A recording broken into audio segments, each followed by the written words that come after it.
ደብቅሽ የምነግርሽ ነገር እልህኝነትና ጀግንነትሽን በጣም ወደዋለሁ። ለማንኛውም መጣሁ።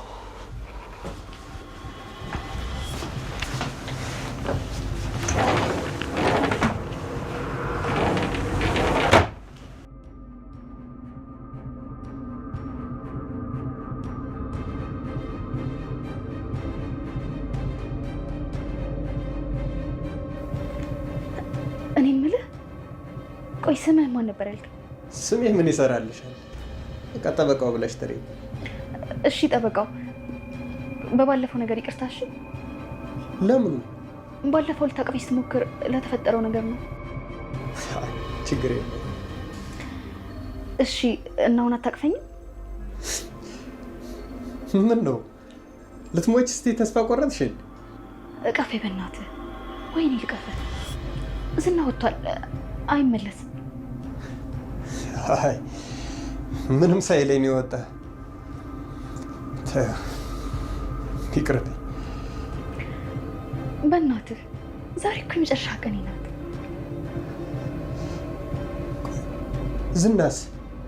ዝና ሄዷል፣ አይመጣም። እቀፈኝ ወይ ደግሞ ሳመኝ። አዎ ና፣ የፈለግከውን ነገር አድርግ።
ትህትና ግን ምን አይነት ጠንካራ ሴት ናት! ራሷን ለማዳን የማትፈነቅለው ድንጋይ የላትም። አያችሁ ጠበቃውን ምን እንዳለችው? እና ለዛሬ የፈለከውን ነገር አድርግ፣ የመጨረሻ ቀኔ ነው። ከዚህ በፊት እኔን መሳም ትፈልግ ነበር፣ እኔን ማቀፍ ትፈልግ ነበር። አሁን ግን ፈቅጄልሃለሁ፣ እንደፈለክ እንድታደርገኝ እድሉን ሰጥቻለሁ ብላ ፈቀደችለት። ይሄን ያደረገችው ከሱ ጋር የሆነ ነገር ማድረግ ፈልጋ ወይም ደግሞ እሱ ማቀፍ እሱ ጋር መተኛት ፈልጋ አይደለም። ከሱ ጋር ስልኩን ወስዳ የመርዞ ደላላውን ስልክ ቁጥርና የዳጣን ቁጥር ስለተቀበለች ለእነሱ ጋር ደውላ እንዳተርፏት ለማድረግ ነው። እና ትህትና ያለችበት ሁኔታ በጣም ያሳዝናል። አሁን ላይ እነዚህና አሳልፈው ሊሸጧት ነው። ምክንያቱም ደሙ ከፋለ የተባለው ሰውዬ አሁን ዝግጁ ነው፣ ሰርጀሪው እንዲደረግ ዝግጁ ነው ተብሏል። እንግዲህ የትህትና ህይወት በእነ እሱ እጅ ነው ማለት ነው። ምናልባትም ከትንሽ ሰዓታቶች በኋላ ኩላሊቷን አውጥተው ለሰውየው ሊሰጡት ይችላሉ እና የዚች ልጅ ህይወት መስዋዕት ሊሆን ይችላል ማለት ነው። ግን ብሩክና መድብል እንዴት ይዘገያሉ? እንደምንም ብለው ትህትና ሊያስወጣት ይገባል ማለት ነው። አሁን ደግሞ አንድ ጥርጣሬ እንግዲህ እስካሁን ያልታየ ግን ይሆናል ተብሎ የሚታሰብ ነገር አለ። መርዞ ደላላው ምናልባችም እኮ የጠፋው ወንድሟ ሊሆን ይችላል።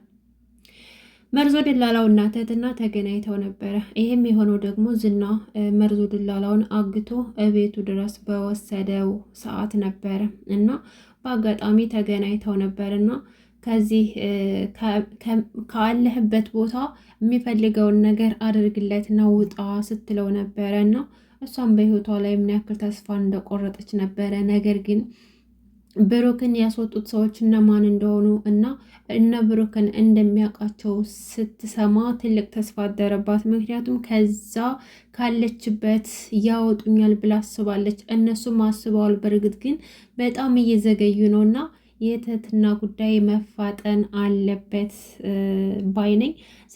ሰላም ሰላም፣ ውድና የተከበራችሁ የቻናል ቤተሰቦች እንኳን በሰላም ወደ ቻናል የመጣችሁ። ለቤት አዲስ ከሆናችሁ ሰብስክራይብ በማድረግ ቤተሰቡ ነው። እንዲሁም ደወል ምልክቷን አንድ ጫን እያደረጋችሁ ቪዲዮውን ላይክ በማድረግ ጀምሩት። ከእናንተ ምንም የሚቀንስ ነገር የለም፣ ለእኔ ግን ይጠቅመኛል ማለት ነው።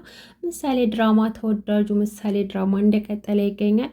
ሁላችንም በጉጉት የምንጠብቀው ዛሬ ምን ሊፈጠር ይችላል ብለን የምንጠብቀው ድራማ ነው። ትህትና ያለችበት ጉዳይ ከዛሬ ከነገ ትወጣለች እየተባለች እስካሁን ድረስ አለች በእነዝና እጅ እየተሰቃየች ማለት ነው። እዛ ጋር ደግሞ ጠበቃው ሌላ ፈተና ሆኖባታል። በሌላ ዙሪያ ደግሞ እንግዲህ እነዝና እስካሁን ድረስ እየፈነጩ ነው። እስካሁን ድረስ በህግ ስር አልዋሉም ማለት ነው። እና ዝናና መሰሎቹ እንደ ልባቸው እየተንቀሳቀሱ ከሆነ ለማንም ሰው አይተኙም። መድብል እንዳለው መቼም ቢሆን ጠላቶቻቸው ተኝተው እንደማያድሩና ነገሩን ማፋጠን እንዳለባቸው ሲናገር ነበር መድብል ማለት ነው። እና ትክክል ነው። ነገሩን ችላ ማለት ወይም ደግሞ ማዘግየት የለባቸውም። ቶሎ በፍጥነት ነገሩን የሚሰሩትን ነገር ሰራርተው ዝናም የእጁን ማግኘት አለበት ማለት ነው እና እነሱም ደስተኛ ህይወት መኖር ይገባቸዋል። በእርግጥ አሁን ላይ ደግሞ ሞገስ በጣም እየተሰቃየ ነው። ለምን ዝናን እንዳይጋፈጠው ሉላን የሚያጣት እየመሰለኝ ነው ሲል ነበር ለመድብል ማለት ነው። እና አሁን ያለበት ሁኔታ በጣም ይከብዳል። ዝናን ለመጋፈጥ ምናልባችም ሉላን አጣታለሁ ብሎ ያስባል። ዝም እንዳለው ደግሞ ወንድነቱ እየተፈታተነው ነው። በሚስቱ ፊት ሚስቱን ሊጠብቃት እንደማይችልና በሱ እንደማትተማመን ሁሌም ፍርሃት እየተሰማት እንደሆነ ለመድብል ሲነግረው ነበር። እና በእርግጥ በጣም ያሳዝናል። ማለት የትኛውንም መንገድ ቢጠቀም ለሱ አደጋ ነው ማለት ነው። ዝናን ፊት ለፊት ቢገጥመውም ምናልባት ሉላን ሊቀማው ይችላል።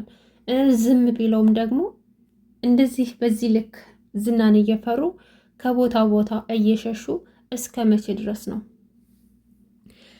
ዝናሁን መርዞ ደላላውን ይዞት በነበረ ሰዓት ከየትም ቦታ ገብተህ የትም ገብተህም ቢሆን ደላላዎችን አፈላልግልኝና ሉላን ያለችበትን ቦታ እንዲያገኙልኝ፣ ካልሆነ ግን እገላለሁ እያለ እያስፈራራው ነው።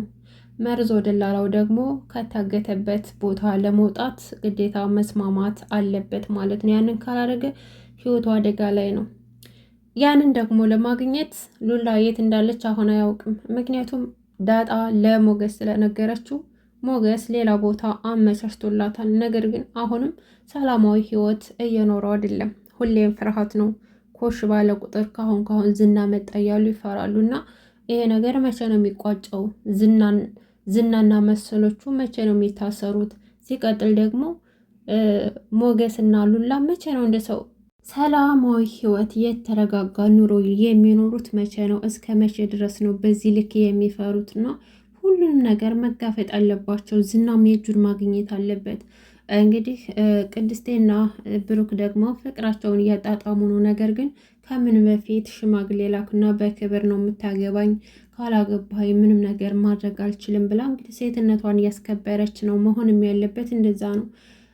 ቅድስት በምንም ተአምር አልተሳሳተችም። ምክንያቱም ምናልባት ቀድማ የሆነ ነገር ብታደርግ ወንድ ልጅ ነው ሊሰለች ይችላልና እንደዚህ ራሷን መጠበቋና ክብሯን ማስከበሯ የበለጠ እንደወዳት ነው የምታደርገው። ነገር ግን አሁንም ተባጥኖ ነገሩን እስካላስጨረሱ ድረስ ህይወታቸው አደጋ ላይ ነው ማለት ነው። በዛ ላይ ደግሞ ማህሌት እየተከታተለቻቸው እነሱን መበቀል ትፈልጋለች። እንደዛ አመናጭቀው ስቀውባት ተሳልቀውባት ከቤት ስላስወጧት ያንን ነገር መበቀል ትፈልጋለች እና ነገሩን ቶሎ ቶሎ አፋጥኖ የሆነ ውጤት ላይ መድረስ አለባቸው ነው የሚለው። እና ማን ነው እስኪ የጠረጠረ? ምናልባት መርዞ ደላላው የትህትና ወንድም ሊሆን ይችላል ብላችሁ አላሰባችሁም? ምናልባት ሊሆንም ይችላል ላይሆንም ይችላል። እኔ ግን እንደዛ አስቤያለሁ። ምናልባት መርዞ ደላላው ከእህቱ ጋር ተገናኝቶ ነበር ማለት ነው። ትህትና ባለማወቅም ወንድሟን አግኝታው ነበር እና ይቺ ልጅ አንድ ነገር ብትሆን ወይ መጨረሻ ላይ እሱ እህቱ እንደሆነች ቢያውቅ ወይም ደግሞ እኛ ከምናውቃቸው ሰዎች ውስጥ አንዱ ወንድሟ ቢሆን አስቡት እንግዲህ እሷ እዛ እየተሰቃየች ወንድሟ ደግሞ በውጭ እያለና ትህትና እንዳጠቃላይ መውጣት አለባት። በእነዚህና እጅ እንደዚህ ተሰቃይታ ይሄን ያህል ወራት ተሰቃይታ በስተመጨረሻም የእነሱ መደሰቻ መሆን የለባትም ማለት ነው። እንግዲህ በቀጣይ ክፍል ደግሞ አብረን የምናይ ይሆናል። በቀጣይ ግን ማየት የምንፈልገው ትህትና ካለችበት ቦታ ወጥታ እነዚህና ታስረው ነው የምንጠብቀው። አዲስ ነገር በቃ ሁሌም እያጓጉ መለያየት ሳይሆን አዲስ ነገር ማየት እንፈልጋለን። ዝናስ ጠበቃውን ምን አደረገው? እንደዛ ተቃቅፎ ሲደርስባቸው ምን አይነት እርምጃ የሚወስድበት ይመስላችኋል? ሀሳባችሁን ኮሜንት ላይ አስቀምጡልኝ። ለማንኛውም በያላችሁበት ሰላማችሁ ይብዛልኝ። ለዛሬ እዚህ ላይ ይበቃናል። በድጋሚ እስከምንገናኝ ድረስ ባይ ባይ።